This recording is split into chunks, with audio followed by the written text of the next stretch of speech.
God really saved me from myself, because I was with the wrong person. And when I was with the wrong person, it made me feel bad about who I was. And that's why I said I would tell myself I would date so many people at this moment, because everybody but him. Everybody made me feel, he made me feel so bad about having dreams, having goals. Ooh. And my dreams and goals was not the same as his. And because of that, he used to beat me down mentally and physically. A woman says she was kidnapped, locked in a Bronx building, told she'd be dumped in the East River if she didn't pass a lie detector test connected to Diddy. And now Tamar Braxton may be next to speak out. What is going on behind the scenes of one of the biggest trials in the music industry? Word on the street is that Tamar Braxton may have had a troubling run-in with Diddy, and, according to whispers, it wasn't pretty. If you know Tamar, you know she's not one to stay silent when something doesn't sit right with her. She speaks her truth, no matter how uncomfortable it might be. So if something really happened, chances are she wouldn't be keeping it under wraps. Insiders are hinting that whatever went down might even connect to the disturbing claims Cassie recently made, raising even more questions about Diddy's behind-the-scenes behavior. We'll dive into Tamar Braxton's side of the story in a moment. But first, let's unpack what's currently happening with Diddy's trial, because there have been some major eyebrow-raising developments. To the surprise of many and the outrage of some, prosecutors have recently dropped several charges against music mogul Sean Diddy Combs in one of the most high-profile investigations of the year. Among the most stunning developments was the dismissal of a particularly harrowing allegation: the alleged kidnapping of Capricorn Clark, a former associate once embedded deep within Diddy's inner circle. Clark's accusation painted a chilling picture. According to sworn testimony, she was forcibly taken to an abandoned, deteriorating building in the Bronx by Diddy's then head of security. There, she claimed, she was detained for 5 consecutive days, subjected to relentless lie detector tests, and threatened with violence if she didn't pass. One of the most haunting details of her account was the threat she said loomed over her the entire time, that if she didn't give the right answers, she'd be dumped in the East River, never to be heard from again. Clark, once a rising star in the music and branding industries, has long remained silent about her time in Combs' orbit, but when she came forward earlier this year, her voice joined a growing chorus of former colleagues, assistants, and associates who have made allegations ranging from physical abuse to financial manipulation and psychological torment. Yet, unlike others, her account stood out not only for its violence but for the sheer audacity of the methods allegedly used to intimidate her. The news that her specific charge had been dropped landed like a bombshell in the public discourse, especially given the vivid, specific nature of her testimony. Legal observers and activists alike began questioning the motivation behind the prosecution's decision. Was it a lack of admissible evidence, witness intimidation, or the influence of power, money, and celebrity in a system that often bends in favor of the wealthy? Clark's team insists her story remains unchanged and that the dismissal of her claim does not equate to exoneration. "What happened to Ms. Clark is real," said her attorney in a press statement following the announcement. "The trauma she endured cannot be erased by a prosecutorial decision, and we will continue to pursue all available civil avenues to ensure that her truth is heard, and that accountability is not just reserved for the powerless." Clark's own words have left a mark. In a powerful interview conducted earlier this year with The Cut, she detailed the psychological toll of her alleged captivity. She described being hooked up to rudimentary lie detector equipment devices. She says she didn't even know how to read while being asked invasive questions about everything from loyalty to Combs, to whether she had shared insider information with journalists or competitors. Every few hours, she said, a man she identified as Diddy's head of security would come into the room, read the results aloud, and shake his head in disappointment. Her pleas to go home were met with silence or worse, veiled threats. "They kept saying, 'You'll leave when we believe you,'" she recalled. "I didn't even know what they wanted me to admit. I just kept thinking I might not make it out of here." Perhaps more disturbing than the alleged incident itself was the broader implication that such a power structure could exist undisturbed for years, if not decades. Diddy's legal team, for their part, has categorically denied the allegations and accused Clark and others of fabricating stories for attention, money, or revenge. In a written statement, Diddy's lawyers dismissed her testimony as incoherent, impossible to verify, and wholly disconnected from reality, asserting that there was no evidence linking Combs to the alleged kidnapping nor any credible proof that he even knew it had occurred. Mr. Combs cannot be held accountable for every unsubstantiated claim made by a disgruntled former acquaintance. The statement read, "The judicial system has a duty to separate truth from spectacle. We are pleased that the prosecutors recognized the lack of viable evidence and acted accordingly. Still, many in the public are struggling to accept that such serious allegations could be brushed aside so swiftly." Social media erupted in outrage following the news of the dropped charges, with hashtags like #JusticeForCapricorn and #DiddyAccountability trending for days. Numerous figures in the entertainment industry, Black women, have spoken out in support of Clark and demanded greater transparency around the decision to not pursue the case further. There's something deeply unsettling about a woman coming forward with a story like this, putting her life under a microscope, only for the case to be dropped in silence, tweeted one prominent journalist. This isn't just about one man, it's about the systems that protect him. While Clark's kidnapping allegation may no longer be part of the criminal proceedings against Combs, its impact lingers. It has added fuel to a firestorm of scrutiny surrounding the music mogul, who once lauded for his business acumen and star-making abilities, now finds himself increasingly isolated amid a mounting pile of legal and reputational threats. The legal team, representing other alleged victims of Combs, is continuing to pursue civil litigation, signaling that while the criminal system may have stalled, the fight for accountability is far from over. For Capricorn Clark, the decision to come forward regardless of the prosecution's decision has become a turning point. "They can drop the charges," she said in a statement posted to Instagram, "but they can't silence the truth. I know what happened to me, and I'm not afraid anymore." Whether or not Combs ever faces trial over Clark's specific allegations, one thing is clear: the court of public opinion is still wide open and increasingly unforgiving. Another claim that's now off the table is one involving Kid Cudi, who alleged that his Porsche was firebombed back in 2012.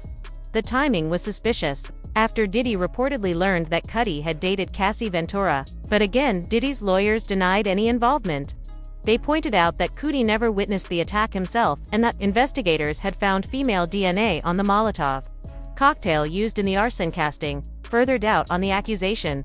Prosecutors also chose to drop parts of some charges related to alleged misconduct involving women, particularly those surrounding the transportation of women for illicit activities. It's important to note, though, that not all charges have been dismissed. What's being dropped are specific elements, namely, the accusations of aiding and abetting. So, despite what some people might assume, Diddy is far from in the clear. If anything, this could signal that prosecutors are tightening their focus on the claims they believe they can prove beyond a doubt. Meanwhile, in a bold legal move, Diddy's defense team wrapped up their case in under 30 minutes. They didn't call a single witness, not even Diddy himself. He told the judge it was his own decision not to testify, but no explanation was given as to why the defense chose to stay silent. Was it strategic? Did they feel the prosecution hadn't met the burden of proof? Or maybe they feared that any witness might do more harm than good. No one knows for sure, but the silence is deafening. And yet, this case isn't just playing out in court, it's unfolding in the public eye, with voices joining the conversation daily. One of the latest to weigh in, Tamar Braxton. Allegedly, Tamar had her own unsettling encounter with Diddy, and rumors suggest it mirrors some of the same disturbing patterns Cassie described. For anyone who knows Tamar, this won't come as a surprise. She's never been one to hold back, especially when it comes to standing in her truth. Tamar has faced her own share of struggles: toxic relationships, public humiliation, mental health battles, and the constant fight to be heard in an industry that tried to mute her voice.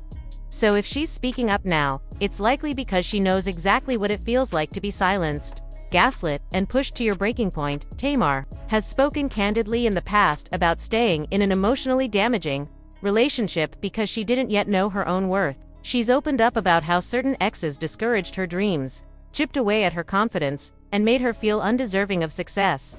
In those vulnerable moments, she credits her faith and a deep journey of self-discovery for helping her break free. So, is Tamar stepping forward now because she recognizes the pain in Cassie's story?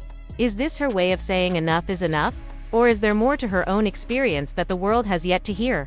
Whatever the case, the story is still unfolding, and it's clear that the voices of women like Tamar are becoming harder and harder to ignore. Tamar Braxton once opened up about why she stayed in a damaging relationship, saying it stemmed from not truly knowing who she was at the time. "I didn't know where to go," she confessed. despite having a strong family foundation. Without that self-awareness, she explained, making the right choices felt impossible. That's why she often encourages young women, both on stage and off, to take time to discover themselves first. Flashback to 2016. Headlines blared with reports of a troubling hotel altercation between Tamar Braxton and her then-husband, music executive Vince Herbert. According to early accounts, police had been called to the Ritz-Carlton in Atlanta after a heated argument between the couple escalated into something physical. One of the more shocking allegations, that Vince had bitten Tamar's hand during the dispute. The story quickly made waves, not only because of the disturbing nature of the claim, but also because Tamar and Vince had long presented themselves as a power couple, one deeply connected both professionally and personally. At the time, both Tamar and Vince denied the incident. Statements were released downplaying the confrontation, and Tamar even appeared on social media looking unfazed, suggesting that the rumors were exaggerated. "Don't believe everything you hear," she wrote in a now-deleted tweet. "People love to start mess when they see you winning." But the whispers didn't stop. For many fans, the story didn't feel like just another sensationalized headline. It felt like a crack in the carefully maintained image of their marriage, on image that had been broadcast to the world through the lens of reality TV, particularly on Tamar and Vince, the spin-off of Braxton Family Values. Behind the scenes, it seemed, things were much more volatile than either party wanted to admit. Over time, that picture became clearer. Reports emerged that Tamar's sister, legendary singer Toni Braxton, had once called the police after witnessing a separate, unsettling incident between the couple. The exact details of that moment have never been publicly confirmed by either woman, but multiple sources close to the family suggested that Toni, long protective of her younger sister, feared for Tamar's safety. For a family that had already weathered the spotlight for decades, this was a rare moment of real alarm. Despite this, Tamar continued for a while to publicly defend her relationship. In interviews and on social media, she framed their marriage as passionate and intense, but not toxic. She even suggested that the altercation reports were rooted in a media culture eager to tear down black love, particularly between two high figures in the music industry. "People don't want to see you happy," she once said on The Real. "They look for anything to tear you down." But behind the scenes, the toll was mounting. Insiders say Tamar struggled with the emotional weight of maintaining the image of a strong, united couple while dealing with deeper issues of control, emotional manipulation, and codependency. The couple's working relationship, Vince managed Tamar's music career and was instrumental in launching her solo success, blurred the lines between personal and professional. And that, according to Tamar, made it almost impossible to see the dysfunction for what it was. By 2017, Tamar filed for divorce, citing irreconcilable differences. The move shocked some fans but felt inevitable to others who had sensed something darker under the surface. In the years since, Tamar has slowly peeled back the curtain on her experience, revealing that the relationship was far more strained and unhealthy than she ever let on while it was unfolding. In an emotional interview with The Breakfast Club in 2020, Tamar acknowledged that she had been in a space where she believed enduring dysfunction was a form of loyalty. "You stay because you believe in the person," she said. "You believe in the dream, but sometimes you don't realize that you're losing yourself trying to help someone else find themselves." She also opened up about the ways her mental health suffered as a result of suppressing her truth for so long. "When your voice gets smaller and smaller in a relationship, you don't even notice you're whispering until one day you realize no one can hear you, not even you." Since their split, Tamar has taken steps to heal, speak openly about mental health and domestic trauma, and reclaim her narrative. While Vince has remained largely out of the spotlight, Tamar has re-emerged as a more self-aware, reflective version of herself, one no longer willing to hide behind the idea of a perfect marriage. The 2016 hotel incident may have once seemed like just a tabloid moment, but in hindsight, it was a warning sign of a deeper, more complex unraveling. And for Tamar Braxton, facing it has been part of a painful, but necessary journey towards freedom. Her mother, Evelyn Braxton, didn't hold back. In a powerful 2017 statement, she said she was tired of watching her daughter be mistreated. She alleged that the abuse had gone on for years behind closed doors and warned that Vince could seriously harm Tamar, pleading with him to keep his hands off my child. After Tamar filed for divorce in 2017, which was finalized in 2019, Evelyn publicly revealed how different Vince was behind the scenes. "Everybody saw Vince as a knight in shining armor, But behind closed doors, that's a horse of another color. Since then, Tamar has spoken candidly about the emotional toll these experiences and the pressures of fame took on her mental health. She's been open about struggling with severe depression, anxiety, and even body dysmorphia, which she said began in childhood due to hurtful comments from a record executive. She's emphasized the importance of therapy, personal healing, and becoming the best version of herself, not just for her own sake, but for her sons as well. So, when Cassie came forward with her own story about Diddy, it's no wonder Tamar seemed deeply affected. She's been through her own battles and knows what it's like to be silenced, dismissed, and emotionally worn down. But apparently, it's not just Cassie's story that stirred something in Tamar, it's the trial itself, which has brought out a wave of raw emotion. Beyond Cassie's allegations, testimony from Diddy's former staff members has painted a deeply unsettling picture. One former personal assistant told jurors that working for Diddy meant turning a blind eye to disturbing behavior while managing the tiniest details of his life, from aligning his toiletries perfectly to keeping his hotel suite stocked with applesauce, Jell-O, and Fiji water. They described grueling 100-hour work weeks with minimal pay and, at worst, being dragged into dangerous, illegal situations. David James, another former PA, testified that he once had to drive Diddy to what nearly became a shootout with music mogul Suge Knight outside a 24-hour diner in LA. He said that in that moment, sitting in the driver's seat, he truly feared for his life. One especially harrowing testimony came from a former female assistant, using the pseudonym Mia, who worked for Diddy from 2009 to 2017. She claimed that during her employment, Diddy assaulted her multiple times. Her account also overlapped with the period Cassie was involved with him. According to Mia, Diddy exercised tight control over Cassie, monitoring her movements, dictating her appearance, and managing her music career. Part of Mia's job, she said, was to keep tabs on Cassie. Over time, the two women grew close, more like sisters than co-workers, bound by the silent chaos surrounding them. According to multiple sources, those who worked closely with Diddy often faced unpredictable and frightening consequences whenever they stepped out of line or made a move without his permission. The environment, as described, was one of fear and control, and for someone like Tamar Braxton, who's lived through her own share of toxic dynamics, these revelations have clearly struck a chord. If you think back, you may remember when Diddy publicly announced the birth of a child with another woman while still in a high-profile relationship with Young Miami. The internet lit up with jokes and criticism aimed at Miami, but one voice stood out in her defense: Tamar Braxton. She posted, "Before y'all start commenting, there's a shortage of billionaires," subtly but powerfully backing another woman caught in a humiliating situation. It was a moment of solidarity, born from someone who's weathered public storms of her own. Now, whispers are growing louder that Tamar might be preparing to share her own experience involving Diddy, something the public has never heard before. And let's be honest, if Tamar chooses to speak, it could be game-changing. She's not just another celebrity name in the headlines. She's a survivor, someone who has fought to reclaim her voice after years of pain, silence, and emotional hardship. In today's climate where Diddy is already under heavy scrutiny, Tamar's words could hit with a force that's impossible to ignore. As for what she might reveal, only time will tell. But one thing's for sure: if she speaks her truth, it won't be just another headline, it could shift the entire conversation. And until then, we'll be keeping our ears to the ground, waiting to see what unfolds next.